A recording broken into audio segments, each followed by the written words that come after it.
viver nessa cidade se eu não ganhar o dinheiro? Até que eles chegaram, olha, gente, vem cá. Aí eu fui. Olha, bem-vinda, a gente gostou muito de você, a gente está fazendo um grupo de teatro, a gente quer que você participe. Eu, graças a Deus. Aí veio de novo Vivo Cordão Encarnado, veio Lampião no Inferno com Madame Satã, Joel Barcelos, e aí veio a capa do Pasquim. De repente eu estava na capa do Pasquim, eu e Tânia Alves, isso era em 1977.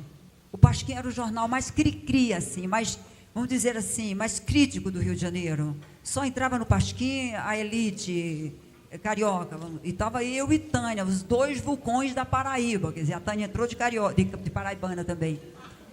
E aí a minha história foi assim, mas foi muita luta, né? Muita luta. E eu já desviei a pergunta dele. Fique à vontade, a gente está adorando. Então, mas é para mostrar um pouco também assim que nada foi fácil. Nada é fácil. Com 19 anos, a gente tem muitos sonhos, muita determinação também. Coragem. Eu tive muita coragem, porque o Rio de Janeiro é uma selva de pedra e foi muito duro sobreviver, mas eu me divertia muito. Dormir na praia, para mim, era normal. Porque, às vezes, o bondinho parava à meia-noite, entendeu, gente? E meia-noite ainda estava no botequim, então eu não podia subir para a danada da Santa Teresa lá em cima, no bom sentido, que eu digo do bairro, né? O bondinho fechava, eu não tinha como subir. Então, eu nem ia mais. Eu olhava e dizia, eu vou para a praia. Eu ia para o Leblon, ali mesmo, botava um pano, ficava ali, sentava, levava uma cerveja, às vezes ia com os amigos iam embora, e eu via o nascer do sol, e no outro dia eu dizia, agora eu vou tomar café da manhã onde? Aí tinha uns amigos da Paraíba, né?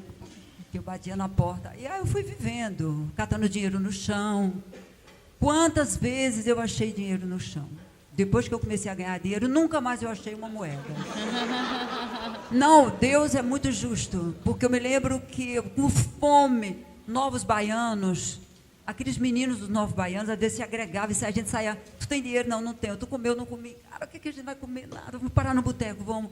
Quando eu olhava, eu dizia, botava o pé em cima do dinheiro. Eu digo, tá cheio de dinheiro está aqui debaixo. Então, eu achei muito dinheiro, Deus me deu muito dinheiro. Eu fui me fazendo, então... O bom a ideia é justamente essa. Mas eu nunca perdi meu humor. Eu não reclamava da vida.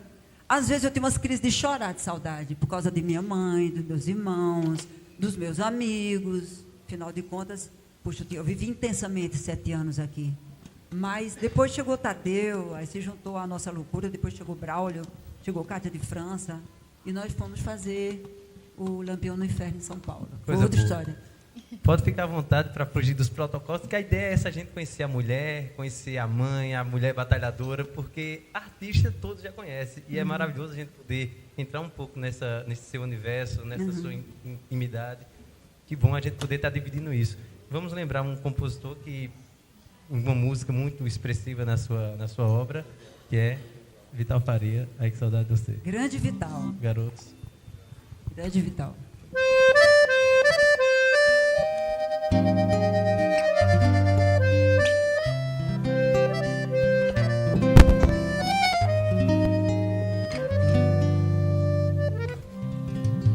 Não se admire se um dia um beija-flor invadir a porta da tua casa, te der um beijo e partir. Fui eu que mandei um beijo pra matar meu desejo. Faz tempo que eu não te vejo. Ai, que saudade de você. Pode cantar.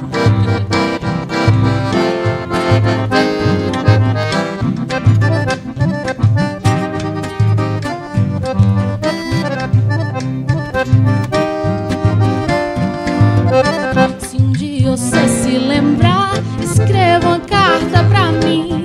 Bote logo no correio com frases dizendo assim: faz tempo que não te vejo, quero matar meu desejo. Te mando um monte de beijo, ai que saudade sem fim.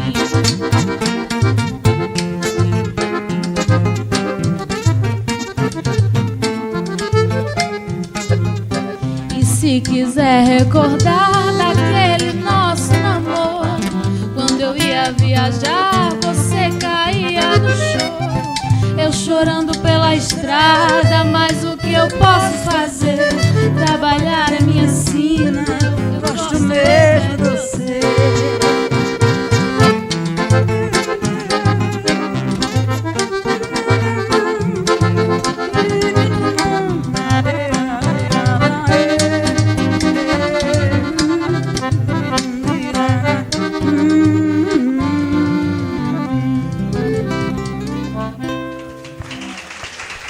Eita, coisa Então, boa. essa parceria com o Vital, muitas coisas nasceram no Lampião no Inferno. Porque era uma peça, um cordel. Eu passei a integrar o grupo, Chico. Nós montamos Lampião no Inferno e fomos para São Paulo a convite de um dono de um teatro aplicado na Brigadeiro Luiz Antônio. Pegamos um ônibus, minha primeira entrada no grupo, assim, vamos dizer, depois da cena de Vitória, né? Chegamos em São Paulo, na madrugada, o endereço que ele deu, a gente ficou olhando, tinha 2 casas semi-abandonadas, assim, velhas. A gente olhava e dizia, mas o endereço é esse. Olhava para o papel, mas o endereço é esse. O teatro não tinha ficado pronto, o diretor esqueceu de avisar para a gente, e estava um grupo inteiro, Vital, Kátia, Pedro Osmar, grande compositor de João Pessoa, do movimento Jaguaribe Carne, dentro do ônibus, e Mendonça. E aí, 2 graus abaixo em São Paulo, um frio danado, a gente sem agasalho, sem comer. Olha que sofrimento. Aí, Mendonça, o que a gente faz? No outro dia, o cara, ai, desculpa, o teatro não ficou pronto, não dá para inaugurar, papapá, vocês voltem. Mendonça falou, voltar para o Rio de Janeiro. Como? A gente não tem nem como voltar. Vamos ficar morando e construir o teatro. Fomos morar no teatro, primeira cama era com jornal assim no chão, botando jornal no vidro, por causa do frio que entrava. E a gente comendo, tomando iogurte, lanchonete da esquina com sanduíche, era 1 por dia ou 2 no máximo, e fazendo música. Então, nas noites frias de São Paulo, Vital tocava, Kátia tocava, e toma-lhe cucucaia, noite inteira, cachaçinha para esquentar, Pedro Osmar cantando, acenda essa luz, mãe, que escuridão é essa? Quem foi o doido que mandou apagar? Era uma loucura. E Vital nasceu, veja, Margarida. Sim. Porque a cidade prometida era São Paulo, né? Então, nós ficamos o quê? 1 mês morando naquela situação, construímos, ajudamos a construir o teatro, estreamos a peça, e assim a nossa vida. Então, quando eu fui depois fazer o disco, eu já estava com relação com esse povo todo, se bem que eu conhecia Vital antes de ir para o Rio, eu já conhecia Vital em João Pessoa. Coisa boa. Elba, a exposição anterior, a gente teve a felicidade de homenagear a Rainha do Chachado, Marinês, com quem você teve uma proximidade muito grande.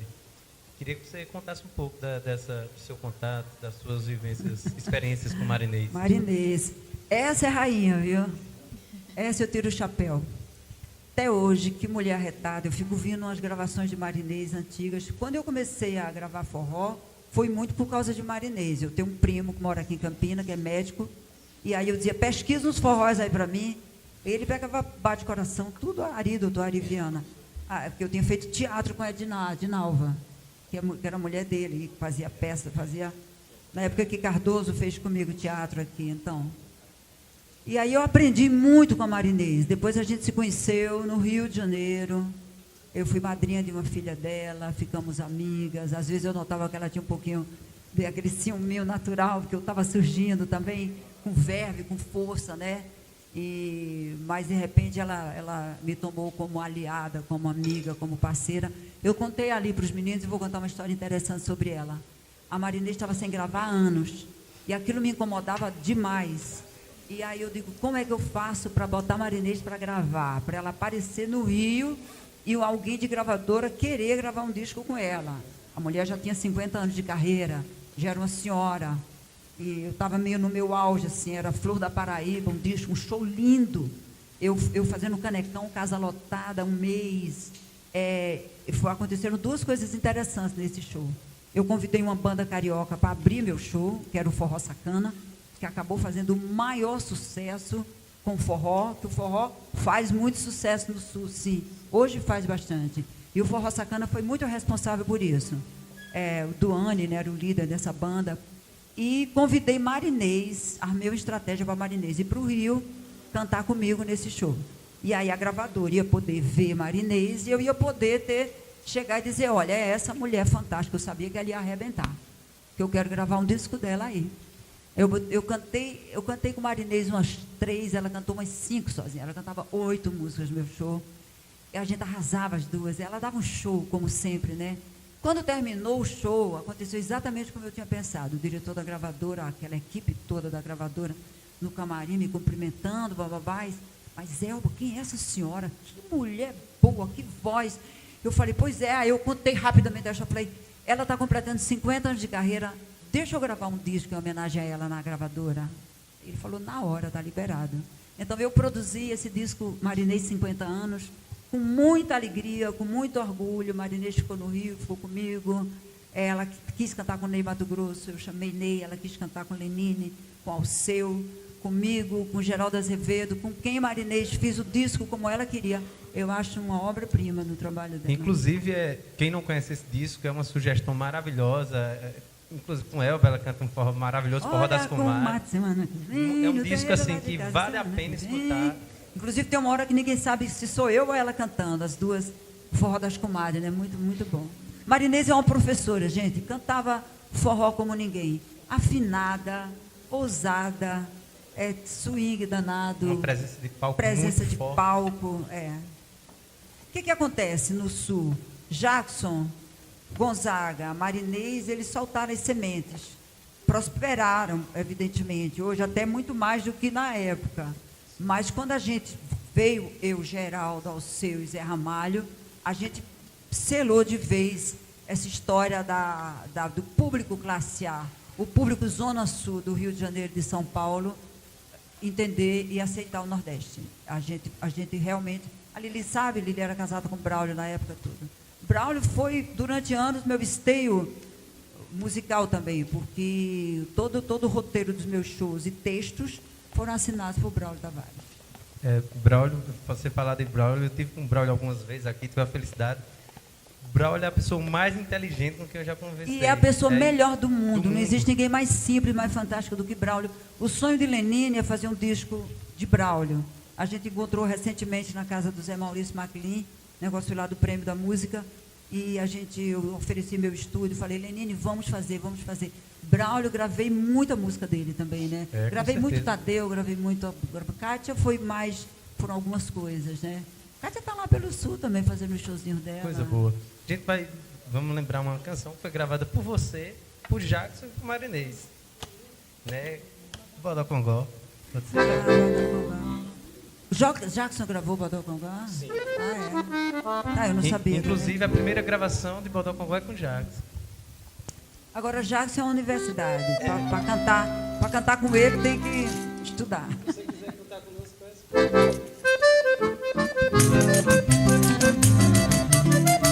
Ai, as meninas!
Eita, coisa boa. Campina. Relembrar esses mestres de verdade é muito prazeroso. Rapaz, Jackson do Pandeiro é muito genial. Eu sou muito fã. E tive a alegria de ficar amiga dele, embora a gente tenha convivido somente há alguns anos. Mas eu, tristemente, fui a última pessoa praticamente que cruzou com o Jackson quando ele estava infartando, né? E ele teve a ousadia de me dizer, Elba, deu um abraço, quando é que você está indo? O menino que fez o curador daqui, ele falou que eu acho que eu estava indo, Fernando. Era lá em Brasília. Estava em Brasília. Ou eu ia para Montreux, tinha chegando, não sei. Eu sei que eu disse, como eles? Eu estou infartando. Eu disse, para onde você vai? Para o hospital? Ele, não, vou fazer um show, não sei aonde. Jackson morreu por conta disso. Eu disse, mas... E eu dizia, não, mas... E a gente se passando assim, né? Ele embarcando e eu desembarcando. E o Jackson, você não pode, você tem que ir para o hospital. Chama o Cícero, o irmão dele, né? Eu tinha que sair, o fluxo de pessoas. O Jackson está infartando. Eu disse, o médico disse que ele estava infartando, mas ele quer ir fazer o show. Rapaz, ele vai morrer, meu Deus do céu. Comecei a chorar. Fiquei numa tristeza, eu não tinha com quem me comunicar. Eu sei que eu vi Jackson indo, dizendo, estou infartando, Elba, estou infartando. Mas eu tenho que fazer o show e eu vou fazer o show. Então, aquela responsabilidade que o artista tem, né? Profissional, que eu tenho também até hoje. Né? Eu acho que eu nunca tive um show cancelado. Eu não consegui fazer um show porque eu sou vegetariana. Então, qualquer coisa assim que eu como que não seja 100%, eu passo mal. Então, eu comi um sanduíche na praia no dia de um show e tive uma infecção intestinal daquelas que... Mas eu não cancelei. Eu tinha show no Rio de Janeiro, uma casa enorme, lotada. Meu Deus, me lembro que o Paulinho Mosca, a primeira vez que Paulinho foi me ver. Só que eu entrei assim, cantando assim. Terceira música eu desmaiei. Lógico, não tinha condição, mas não cancelei. Eu fui. Eu queria provar que eu podia, tentei, né? Mas a gente tem essa história de ir até o fim e de dar o melhor para as pessoas. Na verdade, a gente não tem vida. Eu comento toda hora com o Rodrigo, eu tenho 4 filhos, eu tenho o Luan, que é meu filho de barriga, que nasceu na Paraíba, porque eu vim para cá grávida de 8 meses, e todo mundo dizia assim, você veio ter seu filho aqui? Eu dizia, não, eu estou com 8 meses de gravidez, eu não posso ter meu filho aqui. Ele vai nascer aqui. Eu disse, não vai nascer aqui. Cara, 50 pessoas me perguntaram isso, meu filho nasceu aqui. Quer dizer, eu tive com 8 meses o Luan aqui, e tenho 3 filhas, né, do coração, então eu vivo no mundo também, a gente se entrega. Então, tudo isso assim que acontece... Mas estava escrito que o Luan tinha que nascer aqui. Acho engraçado. Eu não me levo mais muito a sério, não, entendeu? Já me levei muito hoje.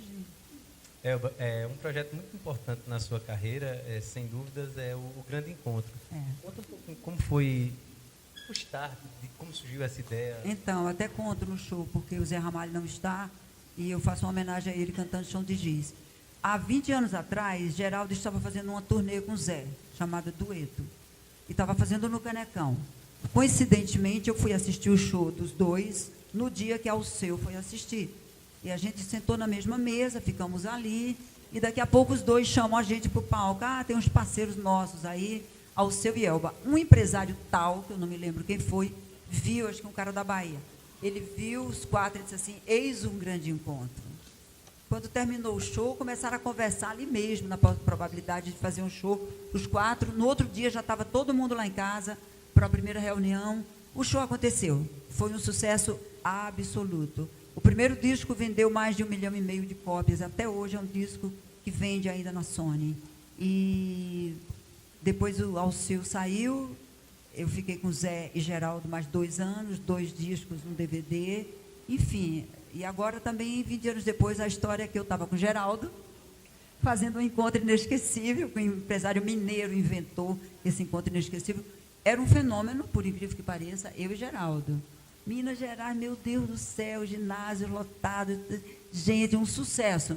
Quando a gente lembrou que esse ano seria os 20 anos do Grande Encontro, e a gente ia gravar um DVD em São Paulo, já estava tudo marcado, teatro fechado, patrocínio, data, tudo.